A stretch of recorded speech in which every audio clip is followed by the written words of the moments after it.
Hey, glad you're here. Let me talk to you like someone who's been living with the Titan 18HX for a while now, not just testing it, but actually depending on it every single day. Because when you spend time with a machine like this, it stops feeling like a purchase and starts feeling like a shift in who you are. You notice it first in the way it fits people who don't do halfway decisions.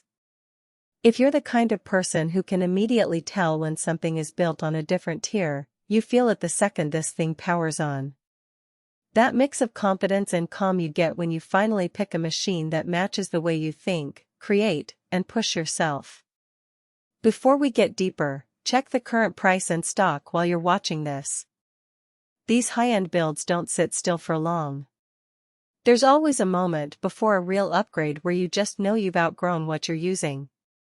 For me, it was that creeping frustration every time an older laptop hesitated. That 1-second delay opening a heavy project. The fan sounding stressed when the game got intense.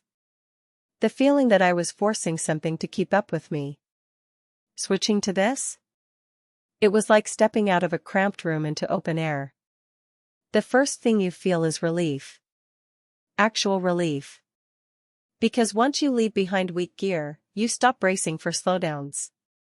You stop preparing for the moment something lags or chokes. You start trusting your setup again.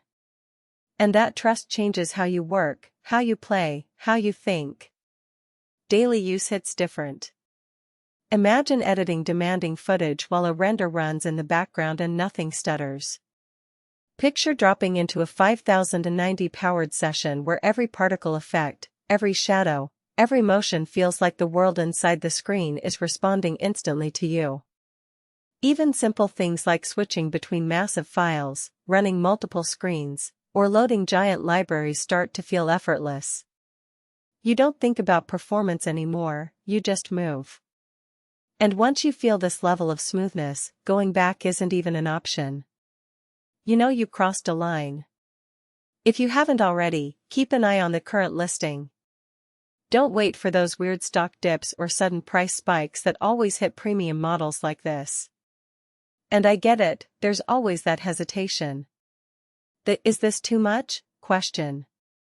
But here's what happens, every time you consider something weaker, something cheaper, you picture what it'll feel like in 6 months. You imagine the limits, the noise, the slowdown. And without realizing it, you circle back to this. It's not because of the specs, it's because deep down you know this is the level you were aiming for. One thing that surprised me was how quiet confidence feels. Not the fans, the feeling. When a machine doesn't fight you, you start taking bigger swings. Bigger projects, more creative risks, longer sessions. That becomes the hidden upgrade no one tells you about. You'll feel proud owning this. It's built like someone engineered every detail around the idea that you shouldn't have to settle. You act differently when your gear reflects that. Fast, fluid motion that feels alive. Color that pulls you in. Strength that erases worry. Quiet confidence in everything you do. A screen that makes every world look cinematic. A keyboard that disappears under your hands. Maybe the weight is noticeable. Maybe the size takes commitment. But comparisons eventually reach a point where they stop helping. Because you're not choosing between laptops anymore, you're choosing between staying where you are or stepping into what you already know fits you. So if you felt that pull towards something stronger, don't sit on it. Check the price, check the stock, and make the move while it's in front of you. This is one of those upgrades you look back on and think, I should have done it sooner.